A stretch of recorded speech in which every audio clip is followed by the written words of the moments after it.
Welcome back to the David67 Celtic News YouTube channel. Today's video going to be a player rating video for the players who've played for Celtic so far this season. I've given 27 players a grading, as there are a few players who've not played enough games or enough minutes really to be given a merited fair award. Obviously, this is purely my opinion. There may be several or many that you disagree with.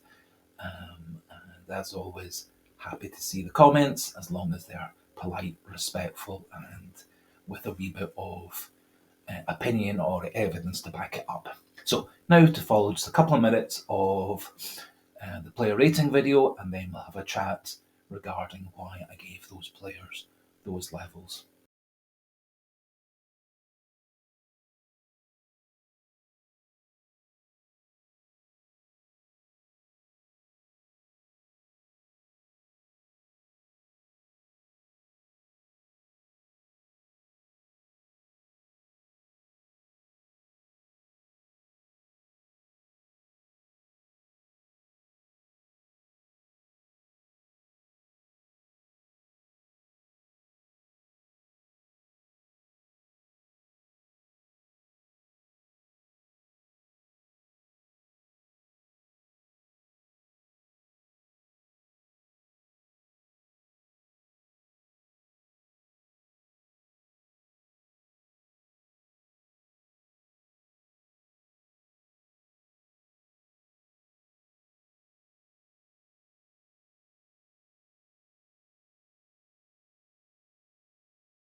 So there were two players who got F for total failures. Those were Nat Phillips and Alessandro Bernabe. Bernabe 4 substitute appearances, around about 70 to 80 minutes of game time. You would hardly have known he was on the pitch, and so a definite F for me. Nat Phillips, I think one of the worst, most disastrous players to have played for Celtic in modern living memory. He had 8 games for Celtic, 4 times coming on as a sub. He was part of one clean sheet, which was he came on at half time and we maintained the clean sheet. However, he had some abysmal performances, particularly against Kilmarnock, where he scored an own goal. He was at fault throughout the whole match, and for me, Nat Phillips was a complete waste of time. Also, Rodgers kept on putting him on the bench, which prevented Nawrocki and Lagerbielke getting back to full fitness, getting back into the team. And I think I'm delighted that Phillips has gone back to Liverpool. 3 players got Ds: Mikey Johnston, Odin Thiago Holm, and Stephen Welsh. You might be a bit surprised that Welsh, however, has had 4 appearances, twice coming on as a sub. He's twice got himself injured, out for a long spell with the ankle, out for an undetermined amount of time for his shoulder injury. He has been part of one clean sheet. However, I think he's been quite shaky. The 2 times he has started, he hasn't finished the game, and for that reason, I've given him a D. Odin Thiago Holm, 11 games, 8 as a sub, with 1 assist and no goals. I think Odin Thiago Holm has struggled with injury, struggled with fitness. I think there's a lot of notes coming from Lennoxtown that he is needing to bulk up, strengthen, and get better endurance. I think he is a talented player, and in a year or two's time, he's going to be a great player for Celtic, but hasn't really contributed to anything at all for this season, apart from getting sent off against Feyenoord. Mikey Johnston got a D. 10 games, 6 as sub, 2 goals in that one game against Dundee on Boxing Day, and 1 assist. He's had a couple of good sub appearances, particularly the one against Dundee, to a lesser extent St Johnstone, and some absolutely abysmal starts.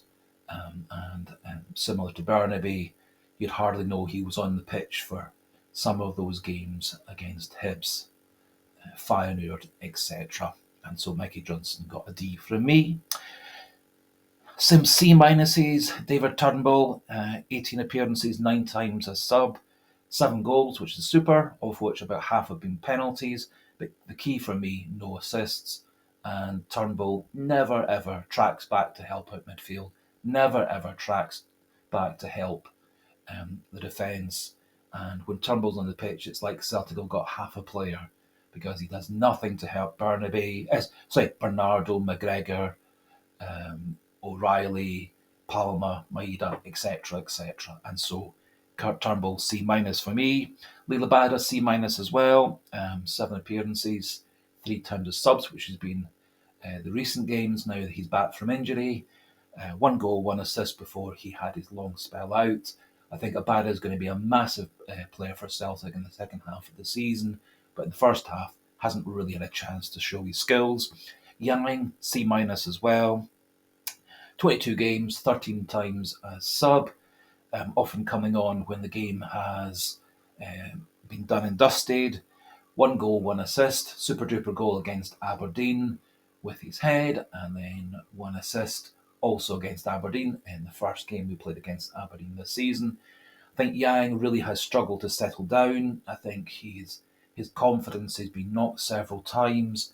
Don't think he feels he's getting the amount of support from Rodgers and the background staff that he may need. He's a very young player coming from South Korea, language barrier, etc.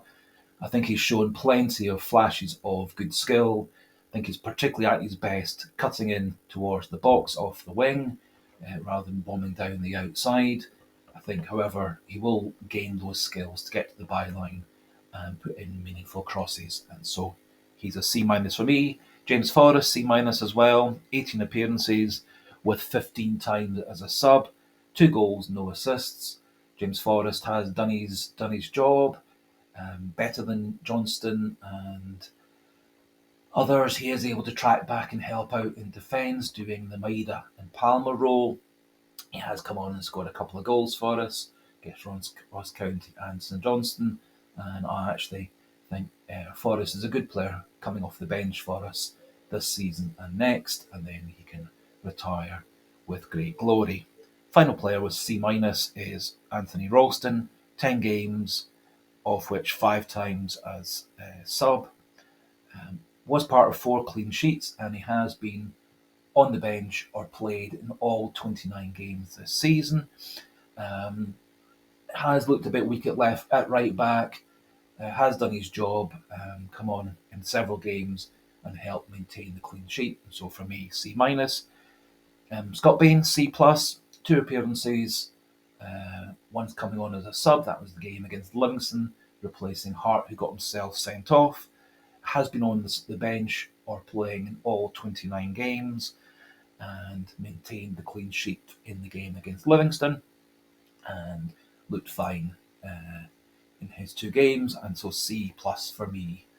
Some B minuses, Dyson Maeda, 22 games, 3 goals, 3 assists. B minus for me because he does so much for the team, tracking back, helping out midfield, helping out covering defence as Ali Johnston or Taylor, etc., pushes forward. Is a big frustration in that his final ball is often not quite good enough, his final shot isn't quite good enough. I do feel he should be scoring more goals and creating more goals for Celtic. However, all the other work he does, I think, is very important, and I think Celtic's upgrade in form in the last few matches before the new year, I think there's no coincidence it coincided with Maeda coming back into the team. And I think he will be missed for the 6 weeks he's away for the Asian Cup. Next, B minus was Mike Nawrocki, 5 appearances with part of 1 clean sheet. I think Nawrocki played a couple of good games right at the start of his Celtic career, then a long spell out injured, complicated by the fact that Rodgers wasn't putting him or Lagerbielke on the bench, not allowing Nawrocki to get back to match sharpness. I think Nawrocki came on against Rangers, did a really good job.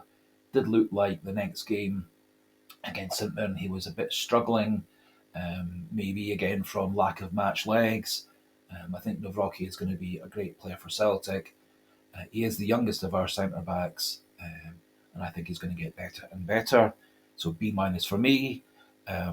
You might think it's a bit controversial, but Cameron Carter-Vickers B minus. I do fully acknowledge he is our best defender on paper. He's had 17 appearances, been part of 5 clean sheets. However, he cost us the game against Lazio. He hasn't really, for me, looked as good as Liam Scales in defence. Quite often, Liam Scales has been covering from him. I think CCV is a bit slower this year than last. Isn't really dominating the defence as a leader as you would expect of a man of his age, experience and status. And he has had spells out through injury. I don't personally think he's fully recovered from his knee surgery.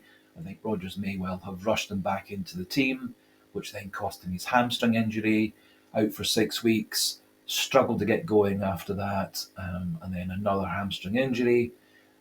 However, fully fit, Carter Vickers is a definite starter, and I do hope he gains leadership in the next few months. Final B minus was Joe Hart. He's had 28 appearances, 10 clean sheets for Celtic. Sometimes Joe Hart has been brilliant. Great game against Feyenoord, good game, really good game against Rangers. Two good saves in that game. However, at fault for the goals, the first goal against Feyenoord in Feyenoord, Rotterdam. At fault largely for the goal against St Johnstone, the goal against Motherwell. I think part of his problem is sometimes he's doing nothing for 88 minutes and then is suddenly called into action. Has been beaten rather too often also for me at free kicks, such as Tavernier and Kingsley, and of course against Feyenoord. And also the fact that Joe does not take control of his 6-yard box, which has cost us goals against St Johnstone and Motherwell, and always looks a bit scary when the ball's thrown in from long throws or pumped in there from corners or direct free kicks. However, I think Joe Hart is a leader in the dressing room and on the pitch, and so B minus for me. Moving on to the B graded players, Ali Johnston, 24 games, part of 10 clean sheets. Don't think he's been quite the player this year as he was last year. However, I think he's a super defender, a good leader, good tackler, gets in the mix, riles up opponents, is getting himself forward, does need to improve that final ball and his finishing. And I think if that was the case, he'd be an all-round great player for Celtic. And I can see Johnston's staying at Celtic and not moving on to other clubs. And I think loyalty and love of the team is important. And I can see him in a year or two's time being a vice captain and occasional captain of Celtic. Greg Taylor, an ever-present, 29 games, 2 goals, 2 assists, part of 10 clean sheets. Fully accept that Greg Taylor is a shaky defender, dodgy defender, is really too short quite often, dealing with crosses and balls into the box, and that's been part of Celtic's problem.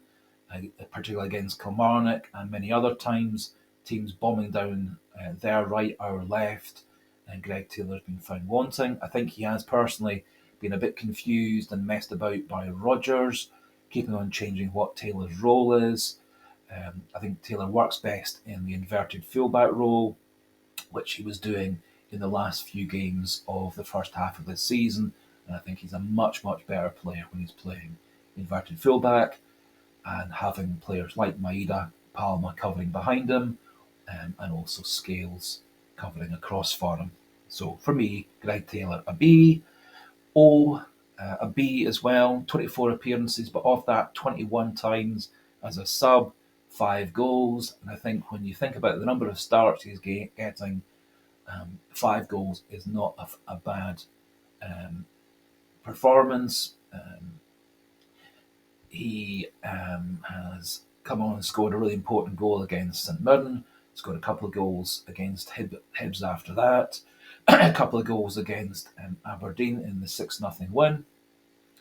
And I think O is going to be a good player for us coming off the bench. He does give that wee bit of more of a centre forward holding the play up facet to his game. I think he did do that rather well against Rangers in the last 10 minutes, which turned into 21 minutes. And I think he is a useful player to have on the subs bench to use when we go to two strikers or where we want to leave one player up to occupy the defence to kill off the game. Final B player was Tomoki Iwata, 10 appearances, 7 times as a sub, 1 goal, 1 assist. I think Iwata is a super player for Celtic, very versatile, covers full-back positions, centre-back positions, defensive midfield, can push forward into central midfield. I think actually Celtic looked a better side when he was in the defensive midfield position, pushing McGregor and O'Reilly forward. However, unfortunately, he got himself injured and was out the team as soon as he got into the team. I think he's going to be a good player for Celtic as a squad player rather than a regular starter. And I think a good player again to come off the bench when we're trying to shore up a win or a draw, particularly in European matches next year.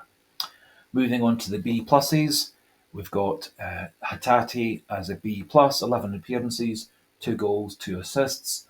I think his season would have been far better had he not been injured a couple of times and had long spells out. I think Celtic look a very good side with Hatate in it. We've got our other superstars, McGregor and O'Reilly. I think we've got an up-and-coming superstar in Paulo Bernardo. And I think having Hatate as part of that mix in the long term will be very good for Celtic. I think had he played more games, got more games fit, he would have been an A or an A minus at least. Kyogo, again, an ever-present, been part of all 29 games. He's a B plus for me, 10 goals, 3 assists. He has missed rather a lot of chances. However, in the big games, he has come through for Celtic. Goal against Rangers in the first match, goal against Rangers in the second match, has scored for us in Europe, has seemed to have struggled when other teams have got a blank defence. I think he is a little bit suspect in that he's not got much aerial presence, which often can be useful against teams having all-out defence. I don't think Celtic's used him quite as well as they should do. I think Rodgers again has messed about with what Kyogo's role is. And when Kyogo is playing on that last man, using his pace and great skill to get in behind the defence, he's a much better player. So hopefully, now that we've got Kyogo through to the end of the season, injury permitting, hopefully the second half of his season will be him scoring 15, 20 goals and taking us to the double. Again, it might be a wee bit controversial, but Gustav Lagerbielke, a B plus for me, 9 appearances, of which 3 times as sub, scored that great goal against Feyenoord, and part of 5 clean sheets, so 5 clean sheets in his 9 appearances. He and Scales had 4 clean sheets in a row with Celtic. I think Gustav Lagerbielke is way better than Stephen Welsh. As good as Mike Nawrocki at this time, remembering that Lagerbielke was 23, Nawrocki is 22, both of whom are a few years younger than their other three colleagues. I think in the long run, Lagerbielke is going to be a better player than Scales, although Scales has been a brilliant player for Celtic this season. And I think Lagerbielke in the long run has every ability to be as good as Cameron Carter-Vickers in a couple of years' time, although that's going to need game time. And from what Brendan Rodgers seems to think of Lagerbielke, that's likely to be at another club, with Celtic taking a big hit on the transfer fee, as Rodgers is determined to let Lagerbielke go at a cut price deal, which dumbfounds me. Moving on to the A minuses, Paulo Bernardo for me an A minus. 15 appearances, 7 times a sub, 2 goals, 2 assists. I think once he got a good run in the side, he's shown that he is a player of the future. I think he's going to um, get better and better over the next couple of years. I think he is a player of great quality. He was able to be thrown into the European matches, coped well with that, was, for me, the best player on the pitch when he was on against Rangers, and scored that brilliant goal against Rangers. And I think he and O'Reilly and McGregor are a really good partnership, and think Celtic definitely should sign Bernardo as soon as possible.